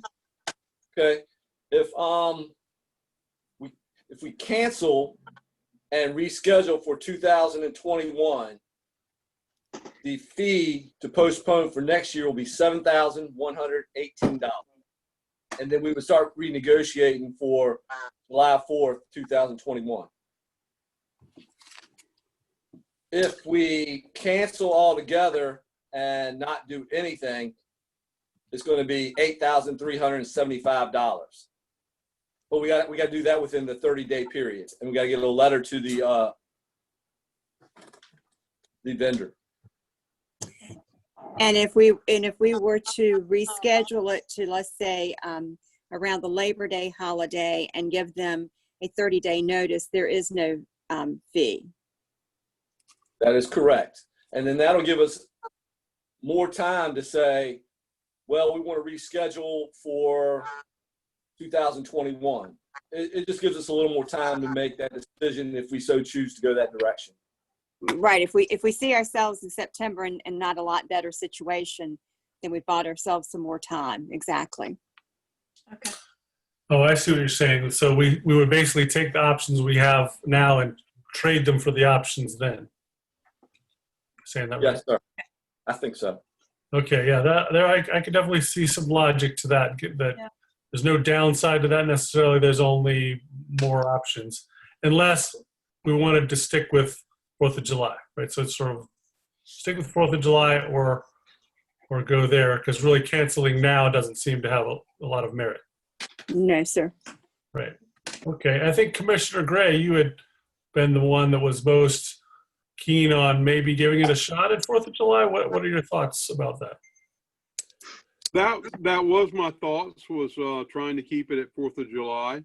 And the rationale behind that was that if we're the only ones doing it, it doesn't matter whether you do it at 4th of July or Labor Day, you're still going to draw everybody that's here.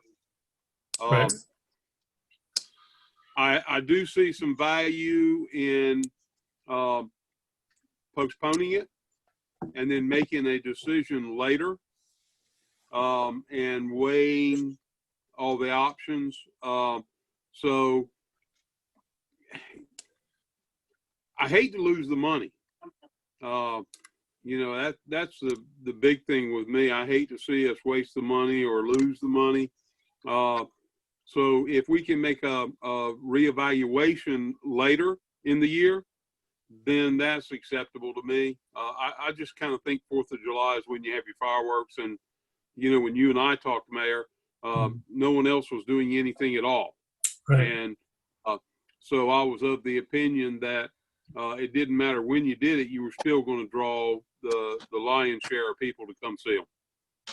Yeah, I remember you saying that, and now that I think back on it, I realize that, yeah, that's true, and kind of makes them even for a moment. And then you say, wait, if we're in stage 3 and the gatherings can be larger, there's less reason for people to be upset with us for encouraging a large gathering that isn't technically allowed by the governor's order. Yeah. If come up with a distancing plan where you put some little string fences on the beach, said, well, this group of 50 here and then a space, and then this group of 50 there and then a space, or whatever the rules are. Then we don't know what the rules will be until later, I guess. But yeah, there's a lot to think about there. John, I see the Yep. gears going. Yep. What are you thinking over there? Well, my thoughts initially were kind of in line with Commissioner Gray. I like the idea of having it on the 4th, but having more conversations, getting more informed, I see value. It's not going to cost us any money to reschedule for September, and we will have a much better idea at that time of what we would be, facing potentially. So making a more informed decision makes sense to me. So I'm now leaning more towards, I guess, Labor Day. How about you, BJ? Mr. McAvoy? Yeah. Right. Thoughts? Yeah, it's tough. It's a tough decision. Personally, I'd like to see it on the 4th of July. I think, we do rely on people to make their own risk reward decisions. And obviously, I believe you can distance throughout the town and watch the fireworks from your car or from homes. Some homes can see it. Different places in Kill Hills can see the fireworks, not just the beach. But, obviously I have the same concerns everybody else does. And there have to be some instruction, especially leaving the beach. That's kind of the intense time. But I actually truly believe in people's ability to make that decision on their own and distance themselves. If they're on the beach, distance themselves as they will throughout the day, throughout the summer. So, I'm for it going on July 4th.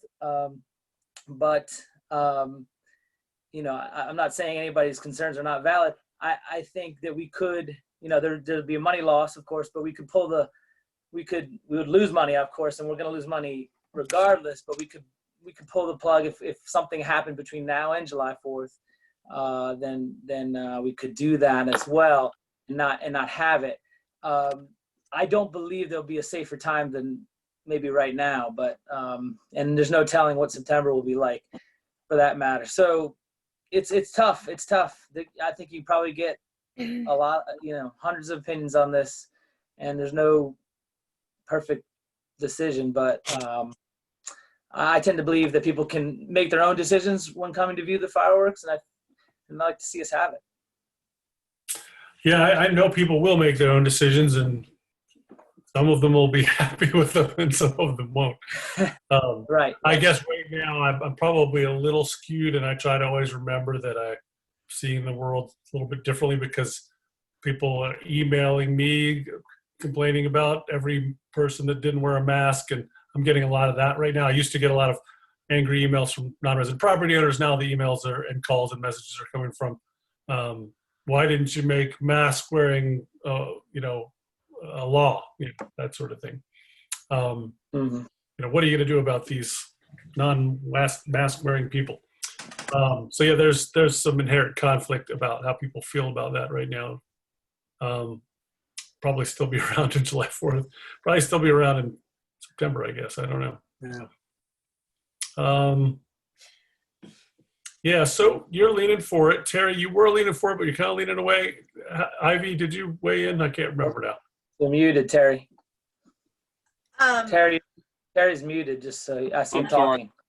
Yeah, I'm sorry. Oh, your mouth going. My preference is still July 4th, but if there's no other option, then we can look at it later. But I don't think it's going to make any difference when you do it.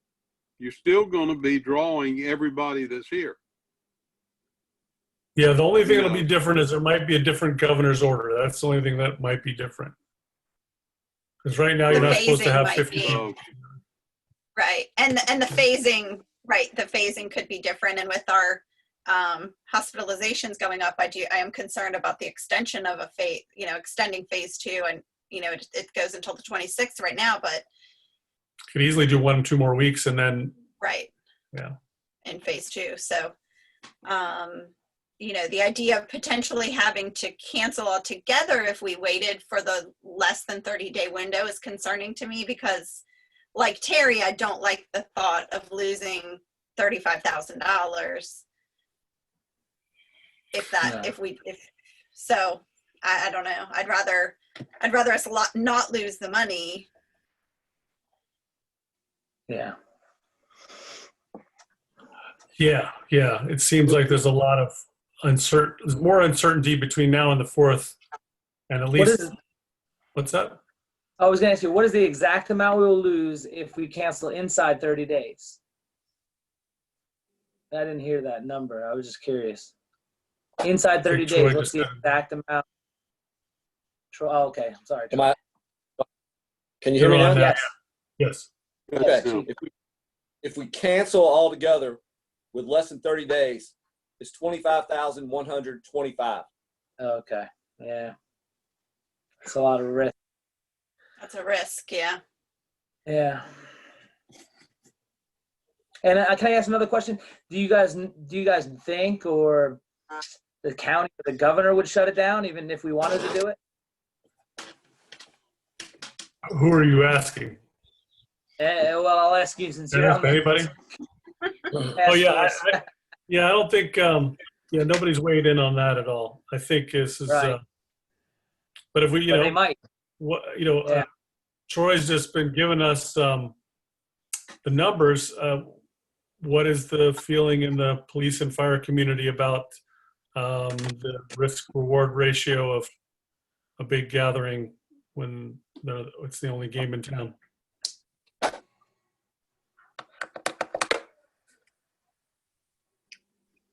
Well, Mayor, this is Chief Tilley again. We're just going to have more people, more traffic, and that only increases more challenges for everybody, especially that time of year. I know we do expect to have more of a crowd, and they'll all probably be converging on Avalon. So you can all imagine what it's going to be like. Yeah. It's hard to move when there's two other options. It's going to be really hard to move if everybody's trying to get here. But again, that's probably true in September too. Can I ask a question to Chief Tilley, please? Just Please, real yeah, quick. go ahead. So not speaking to the contract, but in canceling or postponing, which would be, I would hope would be what we would do. Would you expect maybe an increase in illegal fireworks? And is there some concern with that as well? Do you see a correlation between canceling fireworks and then increased illegal fireworks, which might, I don't know, I'm just trying to think of all aspects of it. I think you're going to see it no matter if we have it or if we don't have it. You're going to see Okay. the fireworks going on. Okay, that was my thinking. I mean, I know people do them regardless, whether we do the big fireworks shows or not. Yeah. So, okay. It's a tough one, it really is. I guess the other thing that goes through my mind is if you could do it, an imaginary poll of everyone in Kildeville Hills, which set of pitchforks is bigger? Are there more people upset that we don't do it, or more people upset that we do it? We're representing the people in a way, and I don't know what the answer to that is. It's probably about even. Is Chief Brett available to chime in his thoughts on fireworks? Oh, I saw his name in the Yeah, participant. I think you can get his mic off there. I think Michael has to do it. Did he do it? We're getting him. He'll be right here. Oh, he walked away. No, we just hadn't. Okay, now we got him. Okay. I'm here, Mayor. Okay, yeah. So the question was, what do you think about the logistics? I guess is that right, Ivy? Correct. I don't see it being any. Can you hear me? Yeah, Yes. go ahead. Yeah, I don't see it being any different from any years before as far as the public's concerned. I think you're going to have a big, like I heard one of you guys say, it's going to be an assault on the Avalon Pier. Everybody's going to try to get as close as they can.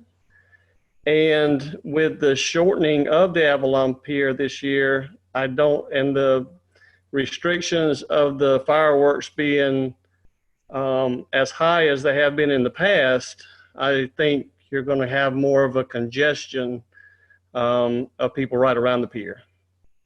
But we'll make it work, whatever you guys decide. We're gonna make it work. All right. Yeah. Last staff question I could think of is, has anybody, I know we know what the other towns here are doing, but I haven't really seen too much news about, what are they doing in, in Atlantic Beach or Topsail or other beach towns in wherever, New Jersey or whatever. Has anybody heard anything else? I do guess know, I'm Mayor. thinking I wouldn't want to be I do know, Mayor, the that one. Mayor, ahead. some of our southern communities have canceled. Some have moved them to the Labor Day weekend. And apparently the Labor Day weekend is one that has become popular because Chief Tilley, didn't the vendor mention to you that they were starting to get a large number of towns choosing the Labor Day weekend? Yes, ma'am. A lot of the other towns and communities, yes, they're moving it to Labor Day weekend. So we don't have any examples of anybody that's sticking with the 4th. We're the only one. The only downside to pushing it to Labor Day is that if we're further into hurricane season, and the possibility, since it's a busy hurricane season already, that it being canceled because of that and us losing the money anyway. Yeah, that is tough. There's nothing in the contract that deals with that. Hurricanes. We're not protected for that one, I bet. Yeah, I'd like to see it, but I don't. Maybe they just haven't looked at it. So because by then they would have set up or whatever, I guess. I don't know. Yeah. There would be a postponement fee involved with Right. that, moving it a couple days. I don't want to say that's $3,000.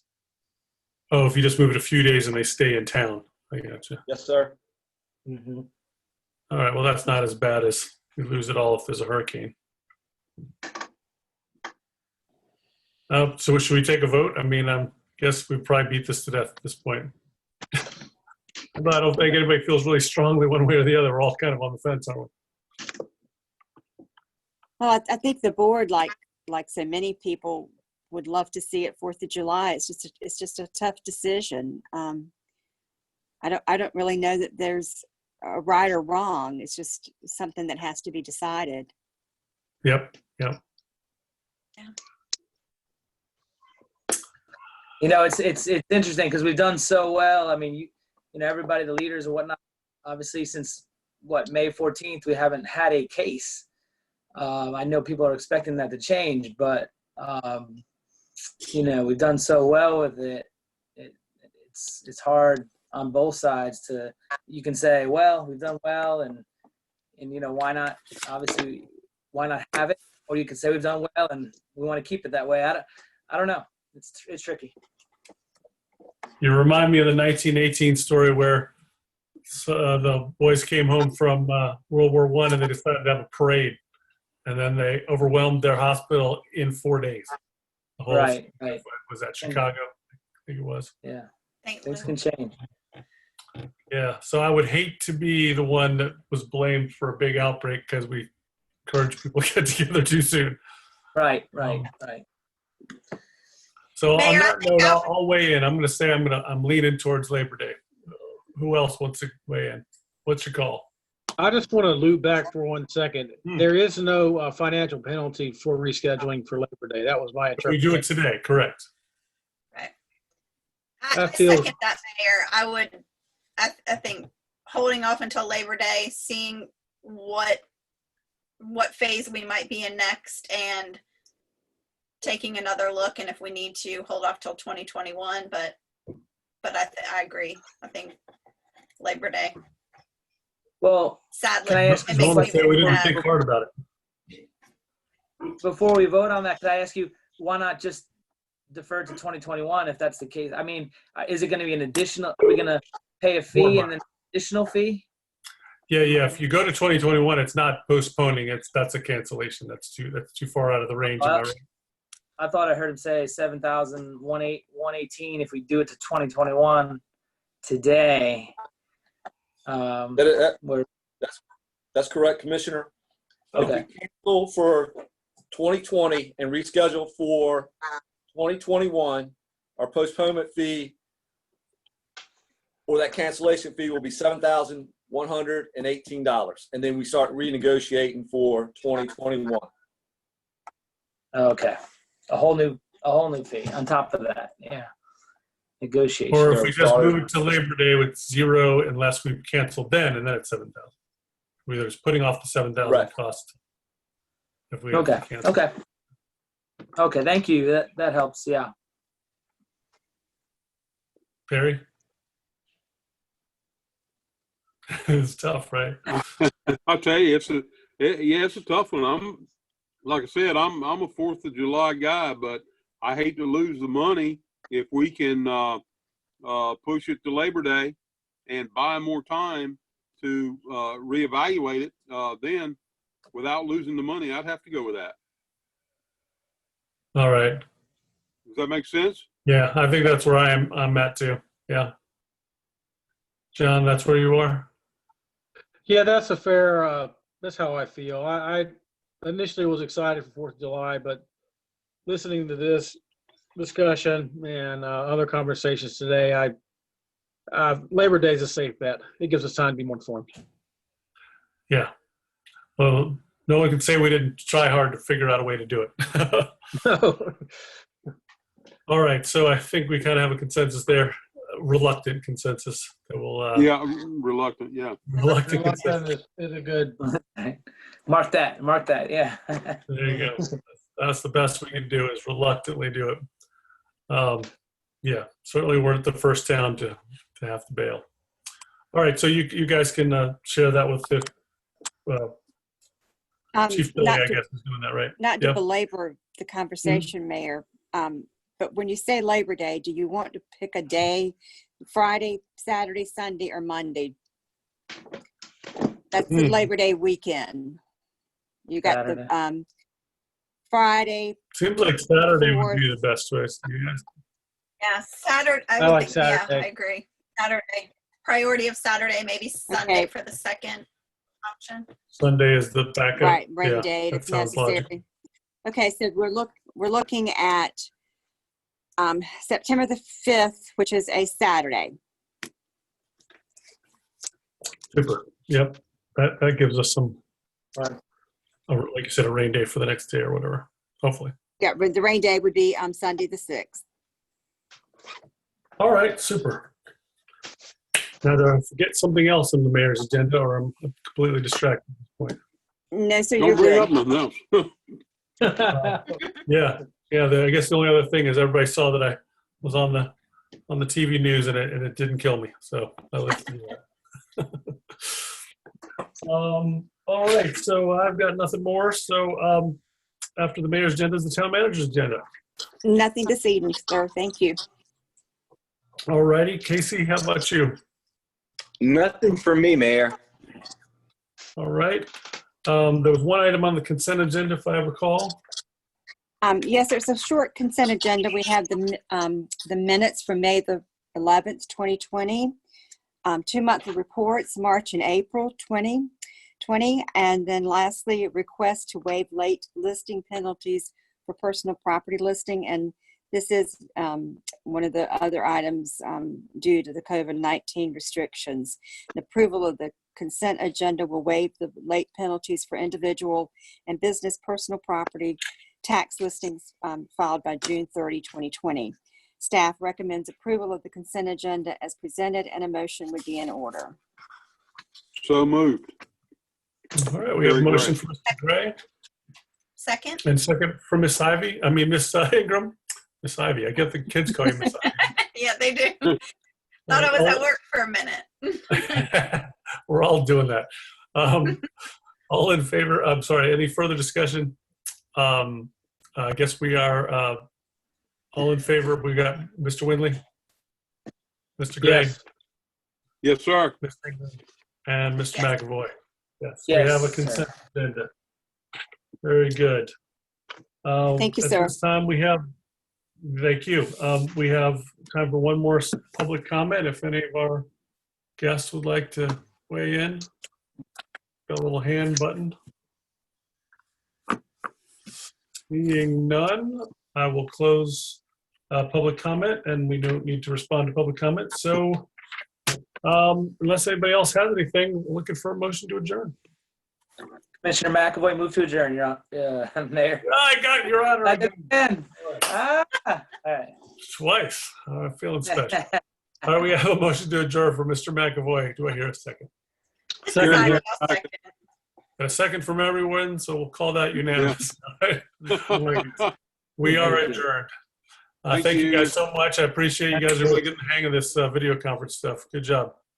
Yes, thank you all. All right, Thank talk you to you guys. soon. Thank you staff for putting it together. Yeah, thanks you Good guys. job. Thanks for putting up with us running on for so long. Appreciate it. Thank you all. Have a good night. Good night. Good night. You too.